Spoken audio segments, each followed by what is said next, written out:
Hello, I'm Peggy Maguire, President of the Cambia Health Foundation. Cambia Health Foundation is the corporate foundation of Cambia Health Solutions, a total health solutions company headquartered in Portland, Oregon, and dedicated to transforming the way people experience healthcare. Palliative care is a strategic priority for Cambia because it changes the way that people with serious illness experience healthcare. Since 2007, the Cambia Health Foundation has invested more than $44 million to promote palliative care access, quality, and awareness. Our goal is that every person with serious illness has access to high-quality palliative care in the setting that's right for them, whether that be in the hospital, in the home, or in the community. I'm really honored to join all of you today for today's virtual session, Being Your Best Self, How to Engage Allies, Mentors, and Colleagues in the Pursuit of Excellence in Leadership. Our discussion today was originally scheduled to take place over breakfast at the 2020 Annual Assembly, but that meeting was canceled due to the COVID-19 pandemic. Hopefully, we will all be together again next year, but for now, we gather virtually. For me, the events, and for all of us, the events of the past few months have been painful and sobering. Over 115,000 Americans have died, and new cases are on the rise with the reopening of our economy. Sadly, study after study has shown that COVID-19 has had a disproportionate impact on communities of color. As a nation, we are waking up to racism in our institutions, and we are demanding change. Our nation is at a critical inflection point, and the need for leadership has never been greater. As palliative care professionals, we need to step up to educate, to inform, and to lead others on behalf of the people we serve. And while the extraordinary challenges of this time are unprecedented, so is our ability to come together and find unique opportunities for long-term solutions. And that's why I'm very honored to host today's conversation with Cambia Health Foundation Sojourn Scholars and their mentors and advisors. As many of you know, the Sojourn Scholar Leadership Program is designed to identify, cultivate, and advance the next generation of palliative care leaders. We believe that by investing in emerging leaders today, we can change the healthcare system tomorrow. And we can also set an example of what person-centered and family-oriented care looks like for the rest of our healthcare system. In today's discussion, we will take a deep look at what it takes to develop strong leaders in the field of palliative care, and we'll examine the role that mentors, allies, and sponsors play in leadership development. Please join me in welcoming our very esteemed group of panelists, starting with our scholars. Dr. Abby Rosenberg, Dr. Deb Lotstein, and Connie Dahlin, and now members of our Sojourn Scholar Advisory Board, Dr. Randy Curtis, Ido Banach, and Barbara Jones from the UT Austin School of Social Work. Welcome, everyone. Thank you so much for joining us this morning. I'm going to launch our first question to Ido. And Ido, I've mentioned in my opening the health disparities that we've seen in COVID-19, and I believe these disparities are a symptom of something more insidious and, in our healthcare system. So my first question to you is, what can we do together to create a more equitable society and a more inclusive healthcare system? Well, first of all, thank you so much, Peggy, and thanks for the work of the foundation. I think when we think about creating a more equitable healthcare system, first of all, we have to think about all of ourselves as people and denizens in this world, and we need a more equitable society. And I think all of us can do more individually and collectively to do that. The other thing that's important, and I think palliative care is particularly helpful, a helpful background for this, is to realize that we need to knock down some of the boundaries that sometimes exist in our system between healthcare and non-healthcare, between behavioral health and physical health, and realize that what we're trying to do is treat the whole person. And if we're trying to treat the whole person, then we have to be knowledgeable about everything that it is that makes that person tick, what their desires are. And I think we try too much in this healthcare system to take a model and glom it on to folks. And we sometimes wonder why folks don't avail themselves of the benefits. I think it's a much better way to start with, to take a look at the person, take a look at what their needs are, and then build the system around them. And I think that in palliative care, we already have a jump start because that's what we aspire to do. But I think in order to move further, we need to shed some of our preconceived notions about institutional versus community benefits, about medical versus non-medical benefits, and about what makes us tick in terms of us being a social worker or a nurse or a physician. And all of those, inside baseball debates that we sometimes have about disciplines really should go out the window and be replaced by a desire to treat the whole person and how that happens. In order to do that, and then I'll be quiet, we really have to also be mindful of our own biases, of our own tendencies sometimes to make certain decisions or do some things, and be aware of what our blind spots are. And in that way, whether we're talking about this issue or any other issue, I think we can actually achieve more as leaders. And this is it is a moment that's caused a lot of folks to sort of take a step back, pause a little bit, and think about who they are, what's important to them, and what they can do to make a difference. And it doesn't matter at this moment whether I'm aggrieved for some other reason. It matters that I'm in a position to really make a difference as a citizen and as a leader. And I have to think of all the different dimensions that are going to allow me to move forward. And in order to move forward, I have to shed some things that I carry with me as baggage. So that's where I'd end. That's a great opportunity to grow as leaders. Thanks, Ido. I think one, I love your words about treating the whole person and looking holistically, but also as leaders, I think self-awareness is one of the most important leadership attributes you bring to the table. And that's great advice to really try to be reflective about our own personal biases and background and how they may be influencing how we see a situation. So thank you for that. Randy, I want to turn to you because you have been in the front lines of the COVID pandemic, and I can only imagine, I don't even think I can imagine how challenging that has been. But can you tell us about some of the leadership challenges you faced and how you dealt with them? Yeah, this has been an incredibly difficult time, and Seattle was one of the earliest cities hit by this pandemic. And I think there were really kind of three leadership lessons that sprung out as most important for me. The first is that in this kind of crisis, it's so important for leaders to be calm, to project calm, that everyone within our system was looking to leaders to see how we were reacting. And I think projecting that we were taking this very seriously and that we were staying calm was very important. The second one was around the importance of communication.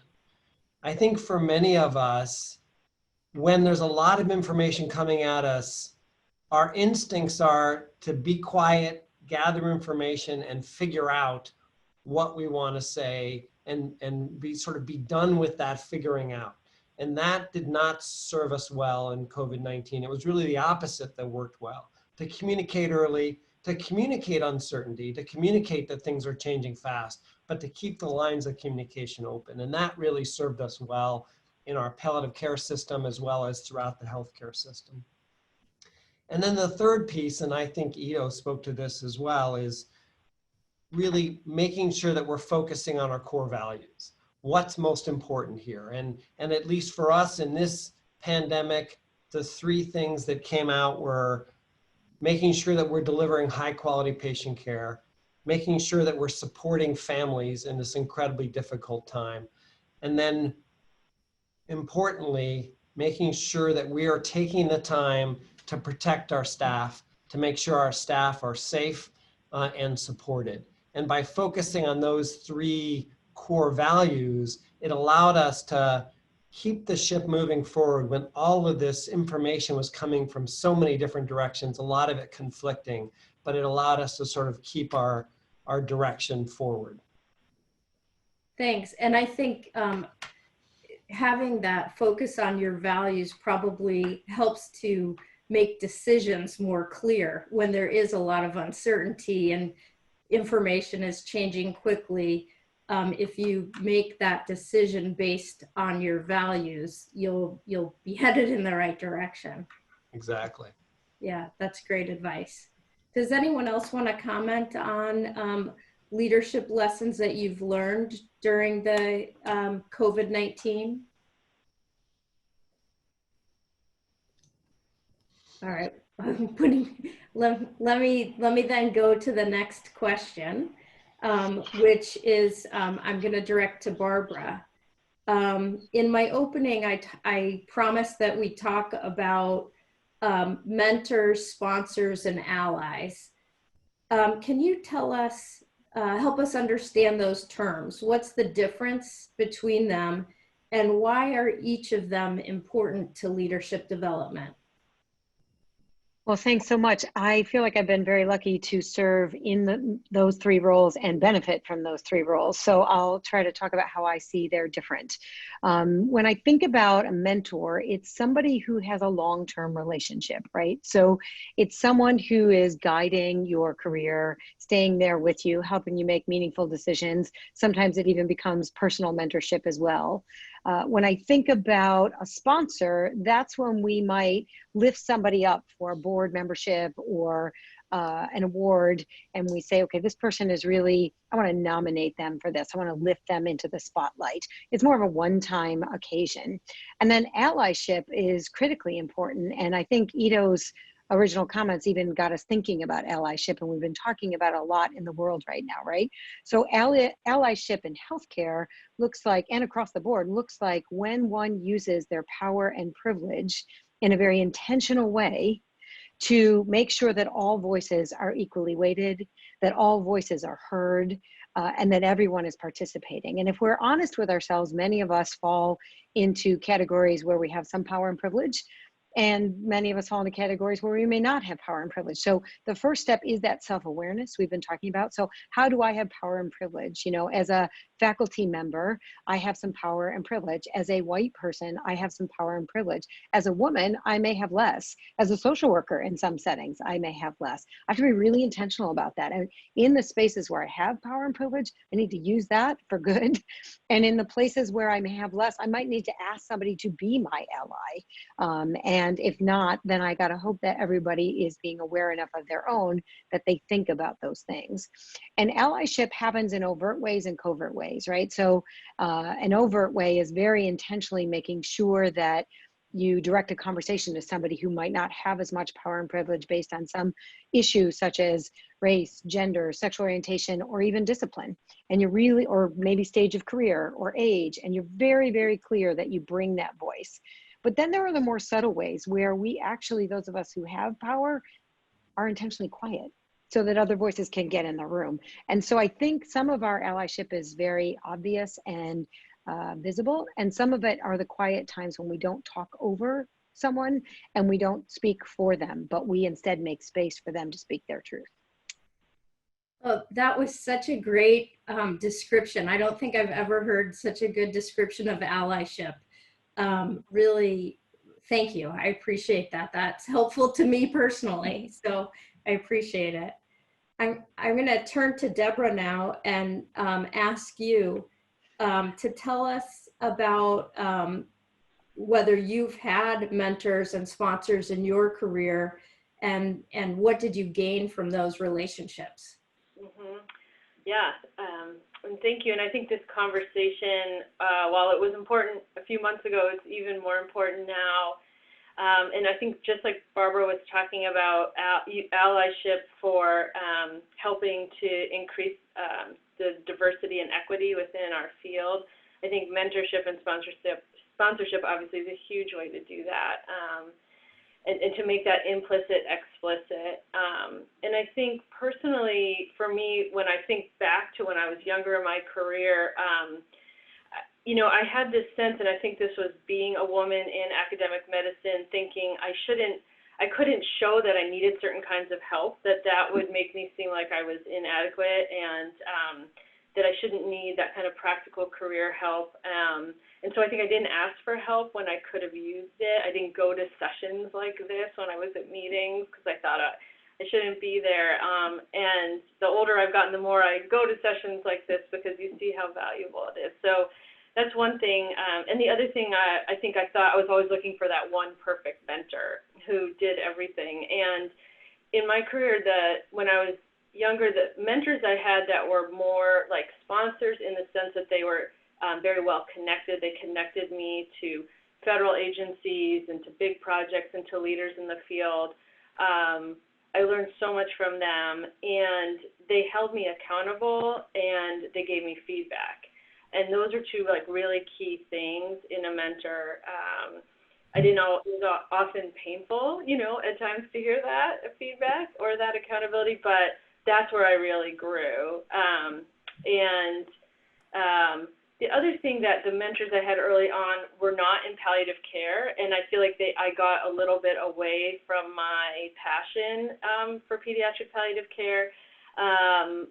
And so kind of had to regroup, and then had mentors who their strength was in pediatric palliative care, including, you know, Chris Feutner and Sarah Freeberg, who both gave me a lot of advice early on. I had a mentorship award actually from ACHPN that really helped me in that mid-career transition. And then, you know, more recently, you know, Joanne Wolf and has really been, again, also kind of had a sponsor role in the sense that nominating me for things or suggesting I do things that I wouldn't have thought of on my own. And so again, I think just thinking about the different types of mentorships I've needed and being able to have kind of that team has been really important. You know, you make me think about a personal mentor that I've had, going back to what Ido said at the beginning, is helping you to grow and helping me to grow in self-awareness by asking me tough questions that maybe I wouldn't have thought of myself. So yeah, that, I think that's another value of a long-term mentor, is when there's that trust in a relationship, mentors can ask you difficult questions that you may not have thought of. Mm-hmm. Yeah, for sure. Thanks, Deb. Let me turn to Abby now and ask you about how you can comment on mentors, sponsors, or allies, but I'm really curious on your thoughts about the importance of allies and how someone can demonstrate that they are an ally. I think Barbara gave some great examples, but I'd love for you to add on here. Yeah, thanks, Peggy, and thanks, everybody. First of all, I agree, Barbara, your definition of allyship was outstanding. I was like nodding my head vigorously the whole time. And what I was thinking was, to me, the difference between mentors and sponsors who help us as individuals build our careers and our success. Allies help us exponentiate our voice. So we're all talking about the necessary role and privilege of leaders to be change makers. And that often starts with a single voice, a single brave person who is calling out an inequity or asking for change. And I think more than ever, our current social climate and political climate demonstrate that one voice is not enough. And it takes a village, and it takes this augmentation and shared loud voice that continues and continues and continues to advocate for change. And to me, that's what allyship is. It's sharing of all of those values as a larger community to exponentiate and successfully make the changes that we all are seeking to make. So how do you know if somebody is an ally? Well, Barbara, you said this perfectly with the idea of giving them an opportunity to demonstrate it. And sometimes that's by being quiet, and sometimes that's by being loud, quietly letting somebody else have the space, and loudly being an advocate or a champion for somebody. I think it's also putting faith in people and asking them for that help and support as an ally. Understanding that these shared values take community level engagement and support, and often allyship begets allyship. So when we see one another rallying behind a cause and helping one another, then it creates a shared community purpose. And that part of allyship also, I think, is really important. The last thing I just want to underscore that you said, Barbara, because it resonated with me so much, is a lot of allyship is being quiet and moving aside and relinquishing those positions of power and opportunity to create equity and opportunity for others. And that is such a quiet and silent skill, but it is so, so necessary in allies today. How, I want to open this up to anyone. How would you go about asking someone if they would be an ally? Well, you know, is that a hard thing to do? Have you done it? How would you go about saying, will you be my ally here? Well, Abby or Barbara, why don't you start? I can speak personally. A lot of times I find myself in a room where I am the only social worker, often in a room full of physicians in a leadership role.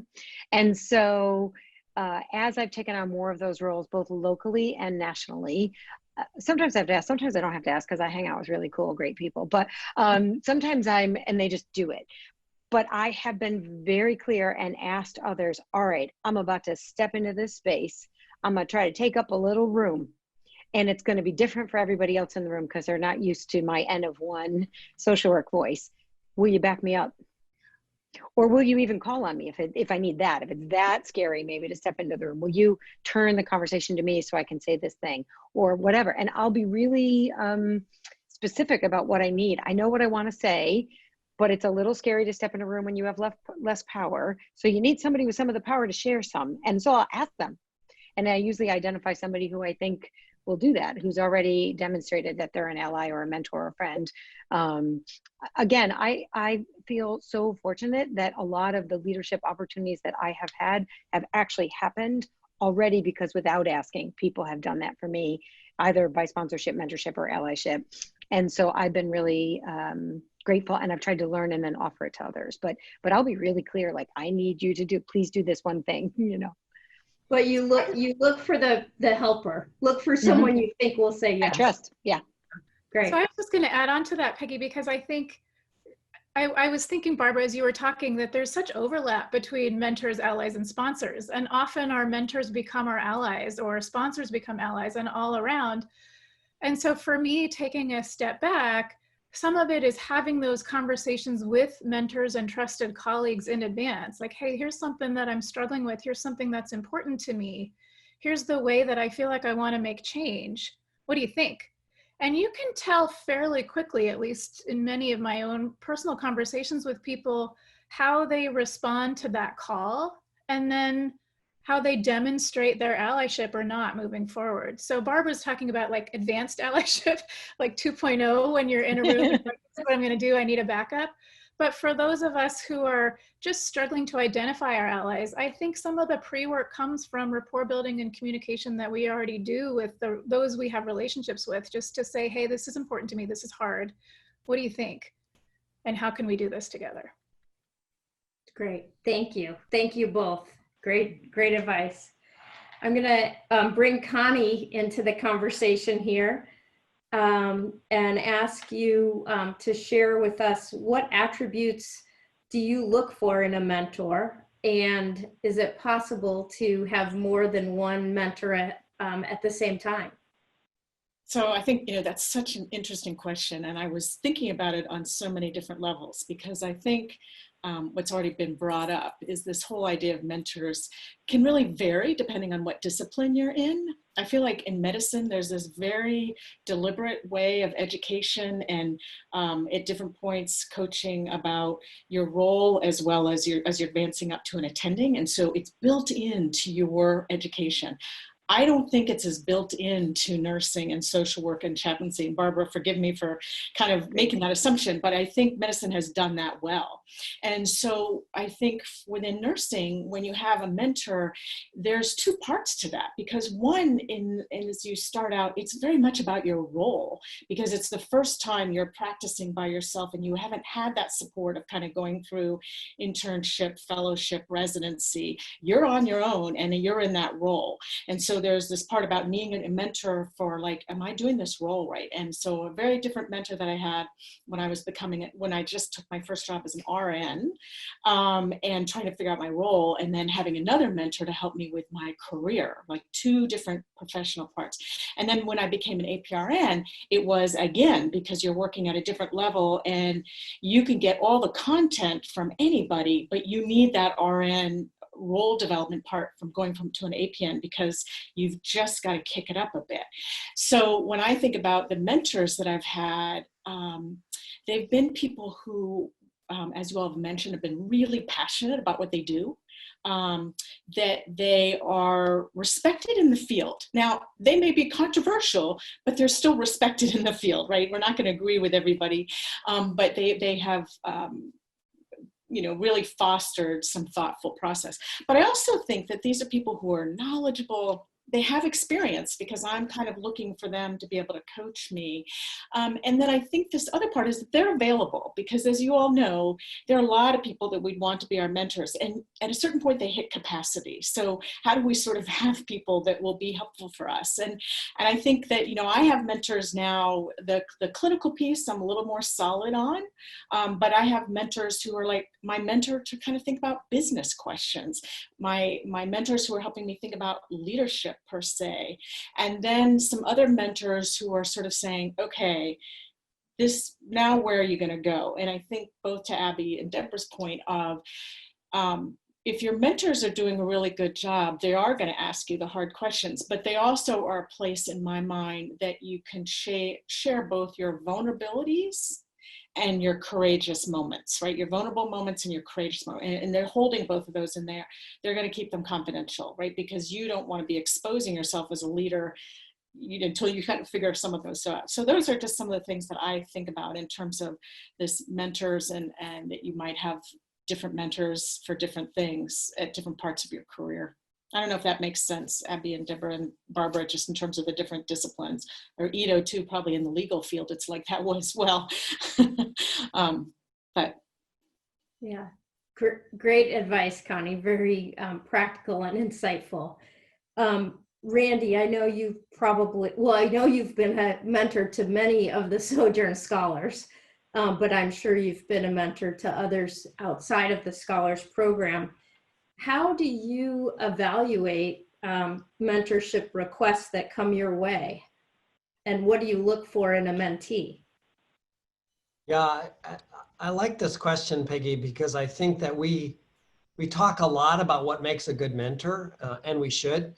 We talk less about what makes a good mentee. And I think that it highlights the importance of realizing this is a two-way street, and that mentees also have some responsibility in making that relationship work, and making it work particularly for them.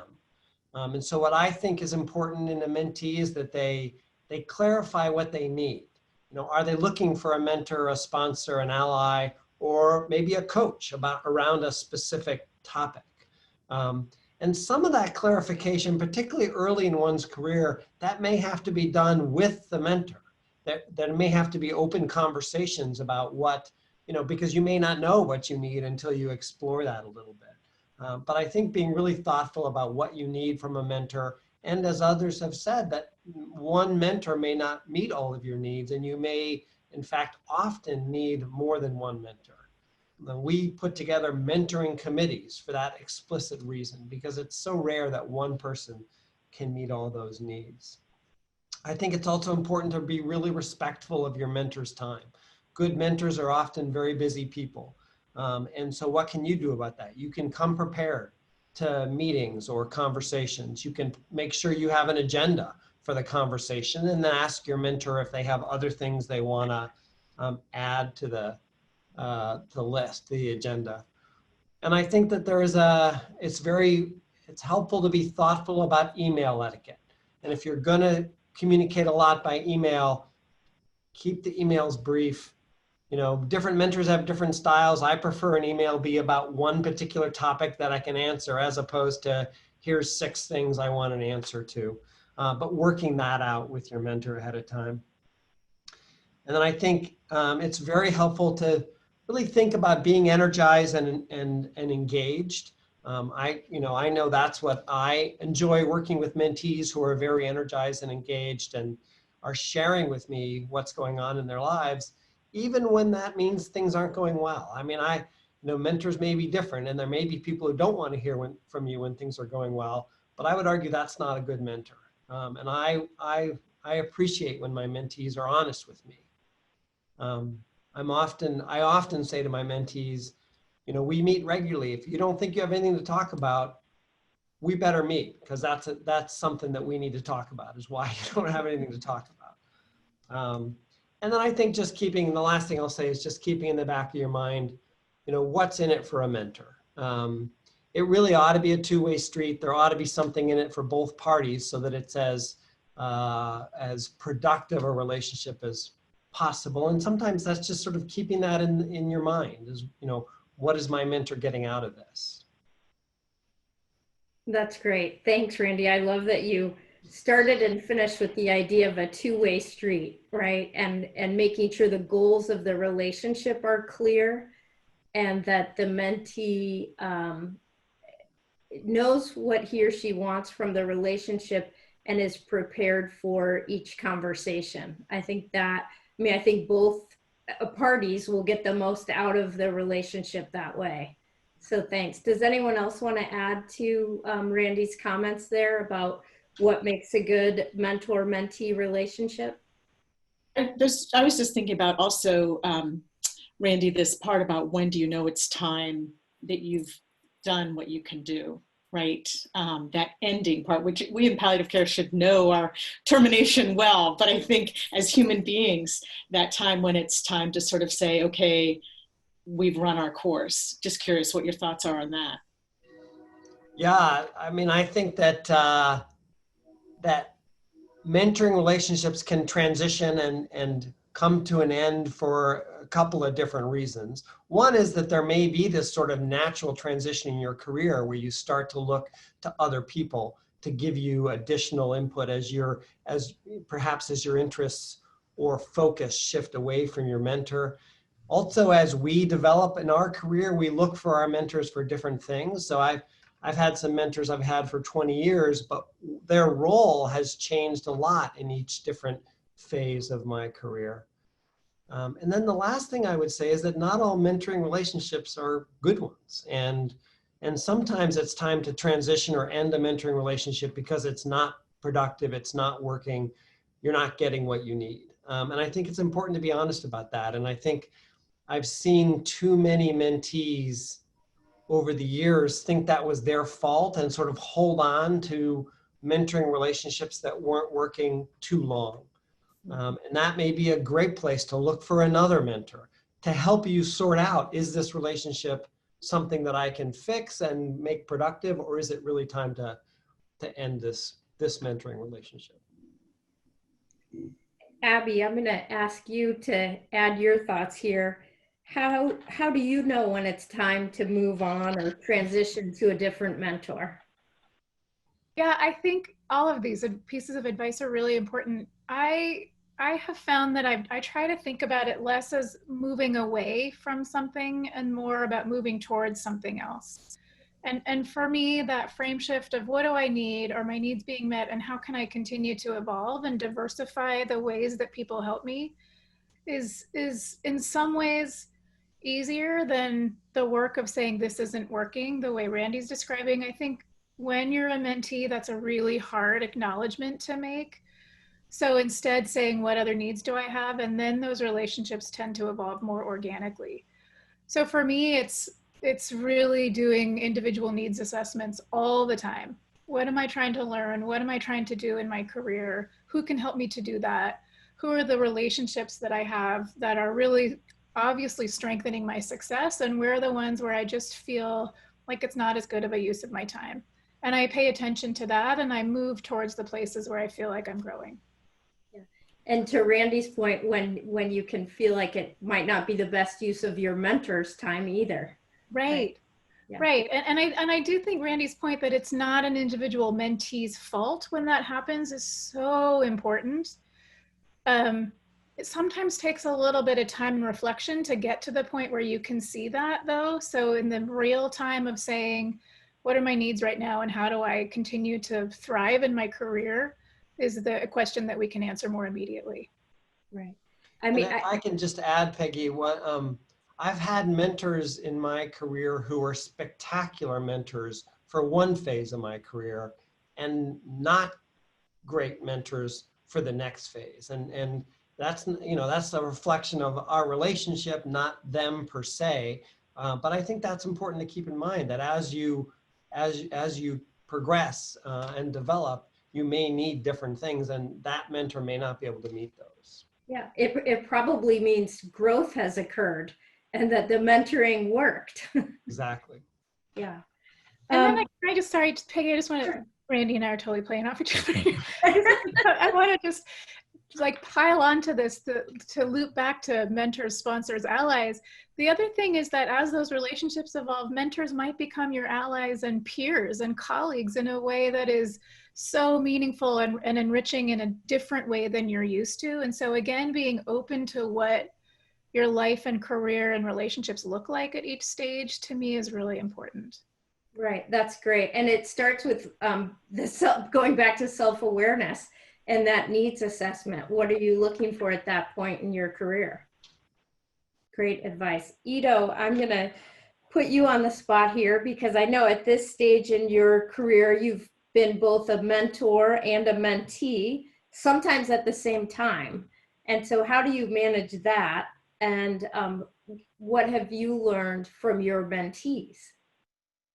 It's a great question. I'm mid-career, like a lot of the people that I mentor. And, you know, at this point, the way that I view both the mentoring relationships that I have and the mentee relationships that I have in a similar way. I mean, these are relationships where we're learning from each other. We're involved in helping each other work through what our challenges are. And to be honest, and this may be somewhat unorthodox, I do as much sharing during our mentor-mentee conversations as I do, you know, in both contexts. In other words, there are plenty of times with my mentees where we go through a challenge that I'm having. And part of that is to show them, you know, the skills that they'll need to play that role as well. But part of that is a genuine desire to get feedback myself. I'm not only looking to get feedback from my superiors or from folks who have preceded me in the job that I have now. I'm looking to get feedback from people really across the spectrum. And so mentor-mentee relationships for me are largely dependent on the individuals. And I like to pick, if I get a choice, individuals who have skills that complement mine, but don't overlap with mine. So let's say my skill is policy and advocacy and being a lawyer. I would rather, especially given that I've gone from being a lawyer to, like you, Peggy, you know, doing other things as well. I'm looking for both mentors and mentees who have complementary skills. And it may be that there are certain situations where the mentee is further along on palliative care than I am, just because of where I am on that part of my career. And I'm seeking to learn and always learn from everybody I spend time with. That'd be my answer. Great, thank you. So palliative care is an amazing discipline. You know, the Sojourn Scholar community includes doctors, nurses, social workers, policy experts. It really is that chaplaincy, social work. I'm not sure if I mentioned everyone, but what I really love about palliative care is that team-based approach and looking holistically at the needs of patients and families and supporting them through serious illness or injury. I want to change now to this idea of interprofessional leadership, because the reason we fund any member of the interdisciplinary team is that we believe leadership can come and does come from any member of the interdisciplinary team. Barbara, can you speak to the value of interprofessional leadership and also highlight any challenges that you see in mentoring across disciplines? Yes, well, actually, Peggy, I think you just did so beautifully. So I'll just riff off of you a bit. And we're so grateful for the shared leadership approach, because that doesn't exist everywhere. So, you know, when you think about interprofessional collaborative practice and interprofessional education, we talk about that's when we are learning, you know, with, by, and from each other. Well, the same is true in mentorship. And I can't imagine my career not having interprofessional mentorship. I have been mentored by a variety of different professions. And when I think about the folks that I am mentoring now, I think I have a full interprofessional team. Like, I think we could go, we're ready, you know, I mean, really.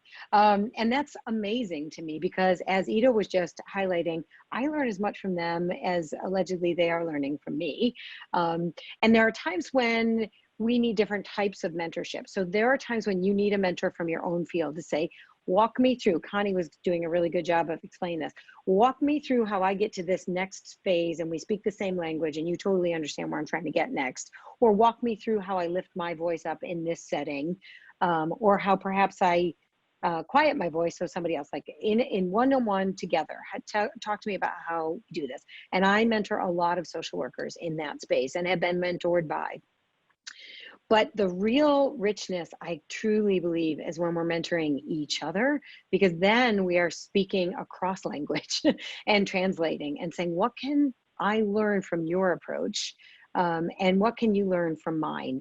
And even just in the extrapolation of the language, how we use words, what we mean when we say them, speaking that and educating each other makes it more possible for us to then go step into leadership ourselves and help those that we're mentoring step into leadership if they understand what's the dialogue, what's the subtext. When a physician says that, what might they be saying, or what does it mean, you know, in this setting?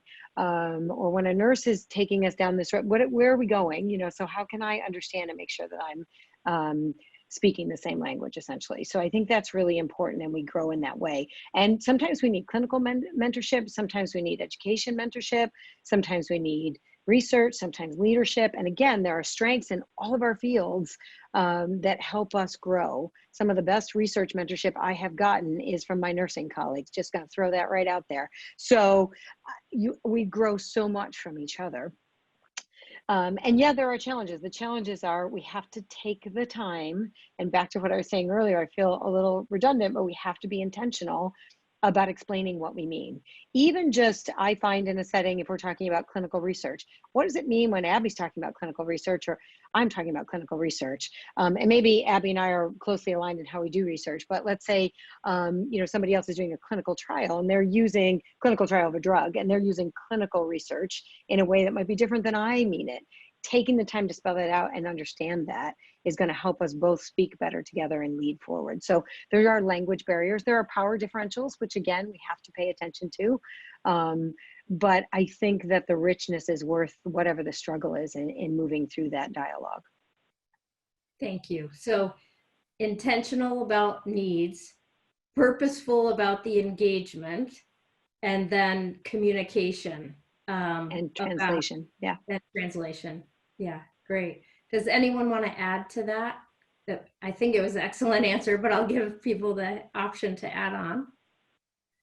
I would just add on to say that to underscore something Barbara said, that we may benefit from mentorship in different fields for different purposes. You know, my first primary mentor in research was a social scientist, PhD in the School of Public Health, not a physician.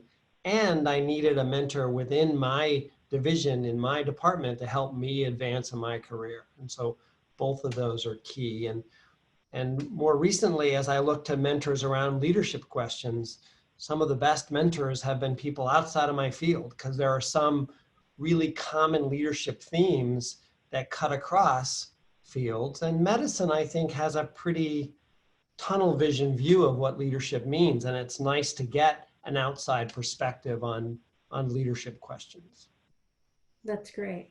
That's great. Ido, can you share some of the rewards you found in being a mentor? You touched on this before, but you know, I'd love to hear your thoughts on what you've personally gained from being a mentor. I think the most important thing is just greater insight into myself, you know, what my strengths and what my weaknesses are. So selfishly, mentoring, you know, provides that to us if we have a kind of a bidirectional relationship. The other thing is the folks I mentor have, you know, as I said, very different skills and backgrounds, communications, thinking more deeply about LGBT access to hospice and palliative care. So I think what it's allowed me to do is to kind of look at some spots that I may have been, you know, underemphasizing, or skills that perhaps I should grow. And again, the mentor-mentee relationship has really served to enhance the way in which I do my job. I mean, I'm better at my job because of the conversations that I have with my Cambia mentee, and in that way, it really kind of strengthens me, I think, as a leader, but also as a person, and that's been the most rewarding part of this. It's great. Thank you. Anyone else want to share rewards of being a mentor? I want to add something, Peggy. I just think it's so amazing when you are mentoring someone. We've been hinting at this. When you're mentoring somebody and they just flourish and grow, and you think that I had anything to help in any way with that amazing person who is now my colleague and friend and maybe ally, you know, just that intrinsic reward is indescribable, and a big part of why it's so great to serve in a mentor role, because just growing this field and watching people fly is amazing. That's great. I was just going to say, you know, it's interesting because when I think about people's development, to that point, Barbara, of like how they grow, I think the one thing that I was just thinking about as I was looking at all of us, and I don't know if this is discipline specific or not, but, you know, I think one of the challenges in nursing is that as nurses are getting educated, they're supposed to have a preceptor, which sort of helps them get acclimated to a field and to a floor and a unit. Preceptors are not mentors. And so I kind of think in nursing, we're not necessarily guided also to start looking for mentors really clearly on in your career, because you're so focused on becoming a good nurse, and there's so many pieces to that. And so to that part of how do we help people understand, like, you're going to need, as you're going through school, different things. And then when you start your professional career, like, mentorship is a part of everybody's growth as they go on their career.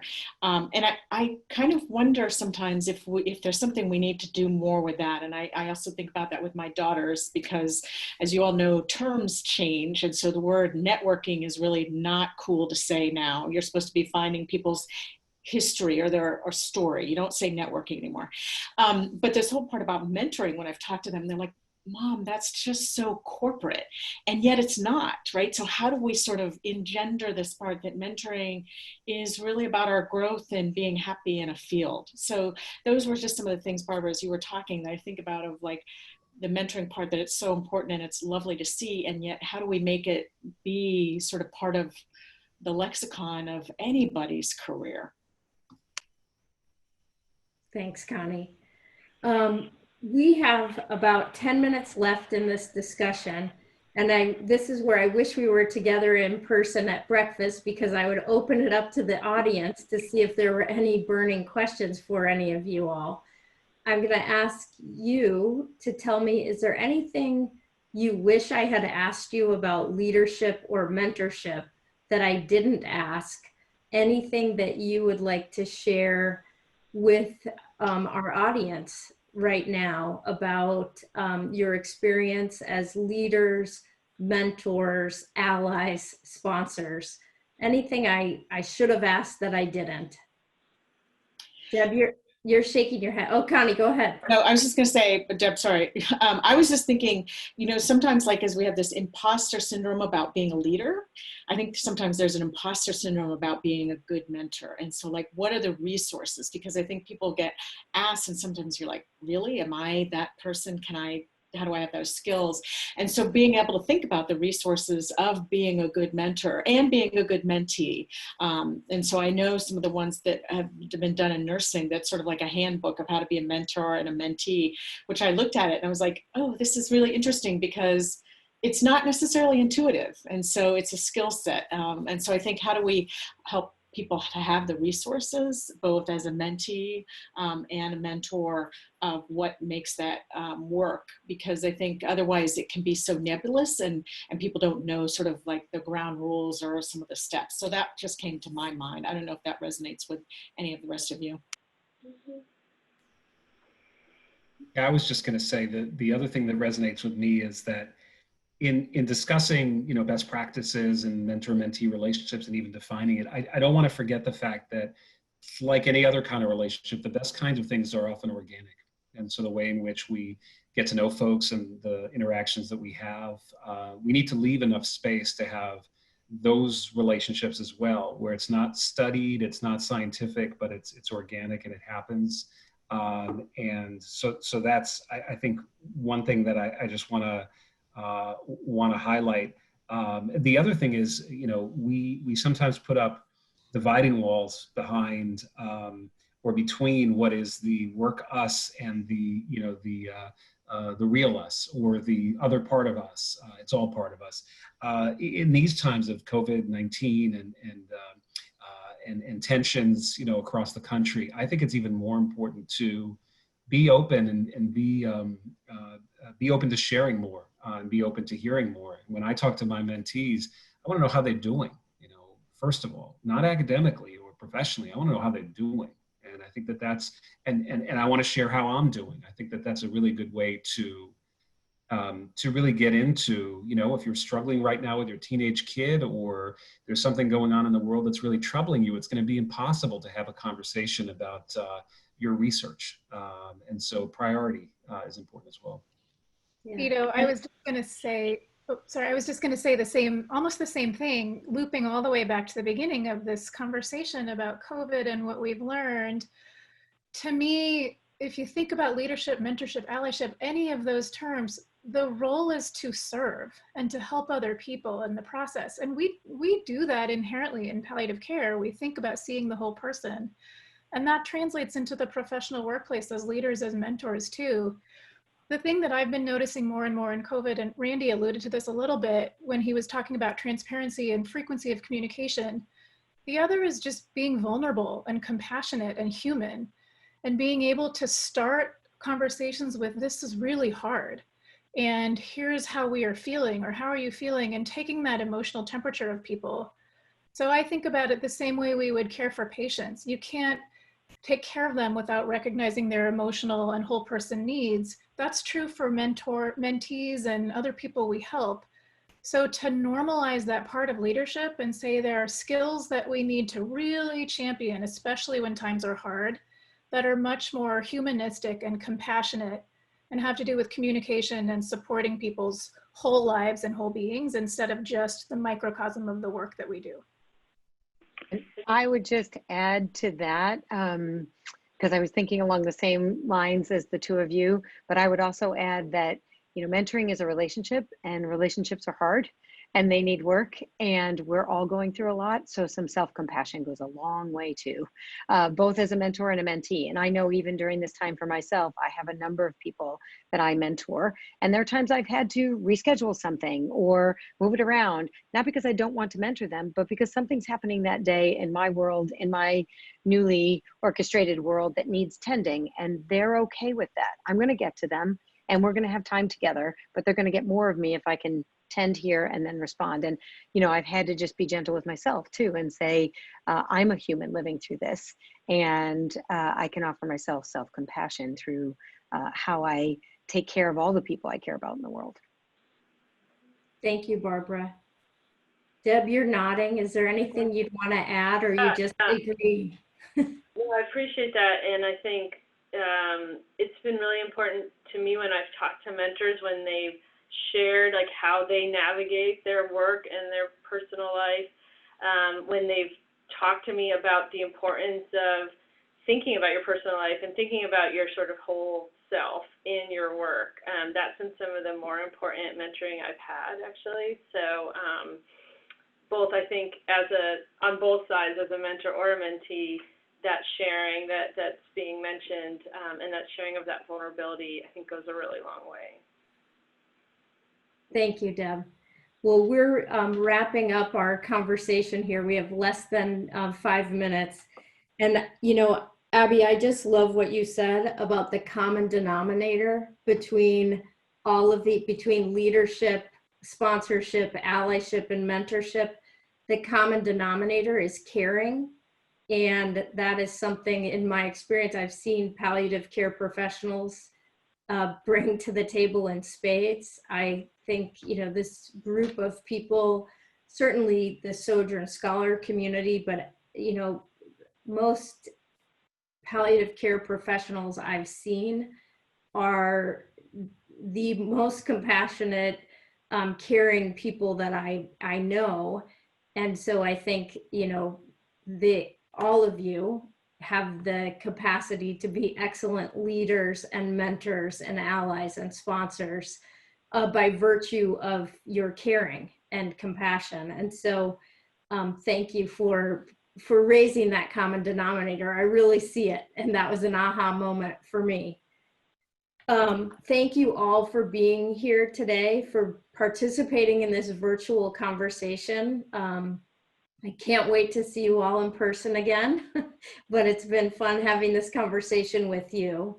And on behalf of the American Academy of Hospice and Palliative Medicine, thank you. Thank you for sharing your perspectives and your work with our learners. As a reminder to the learners, there is no CE credit available for today, but we really want to thank you for joining us and encourage you to go out and be allies, be sponsors, be mentors, and be leaders. Thank you, and take care. Bye, everyone. Thank you.